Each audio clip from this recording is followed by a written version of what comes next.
rana necloud ajava kama ndikadikira wenye java anenge asina content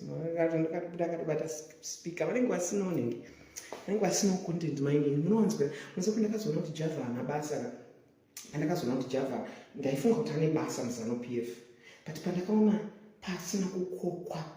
kwaRick Ross nemwana womunangako ndakaona java zvatori kabetsana kana value pepe kwakune mpinga mpinga vanasikoti kupa varidzi vegold pakauya Rick Ross ndakakashayira java java anongoendeswa kuna nambare kuna namabvuku chichichichi but panouya mheni chaidzo meme mpinga java Mainini Ja saka pandakaona anga asiri kwaRick Ross saka Mainini Ja vana basa havana relevance rekutoda vose zvakandorwadza java asi kwaRick Ross munangagwa Emerson Junior ariko Scott Cooper ariko anatazvi ariko Mainini Ja vanabatsika ufunga varume vangu vakugotya kana kuti andanga kufambidzana naso misere vanotya kavana Emerson Junior vanhu vanodhakwa kavaya misuri yavo inogona kuzovhurika anytime vanhu vanenge vakuchoka saka vatosviwa Mainini Ja vanabatsika saka asiyera mwana saka apa muripi ndiri muEurope zvekukudzai country handiri handidi. And a big shout out to advocate Owen weMimshak or something anoita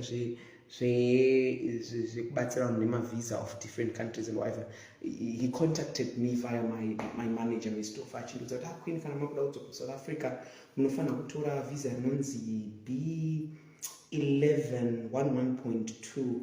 rikuti harikupe restrictions, but for now South Africa is not on my plate. The trauma which I went through, I just need to relax. I just need to relax. I need to regain, and then amadzamai vangu dzese dzakandicontacta, I love you vanhu vekwamukandi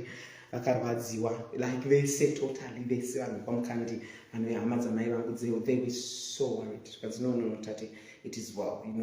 vanasekuru tapiwa vanamai wemuti vanasekuru tinashe mukandi, they contacted me vachicheka kuti muzukuru uri sei, and it's overwhelming. Unodiwa nevanhu kutori nebenzi renzi benzi rekutori darakadara kozoita vanondivenga no concentrating on my haters. My energy is put towards good, towards people who love me.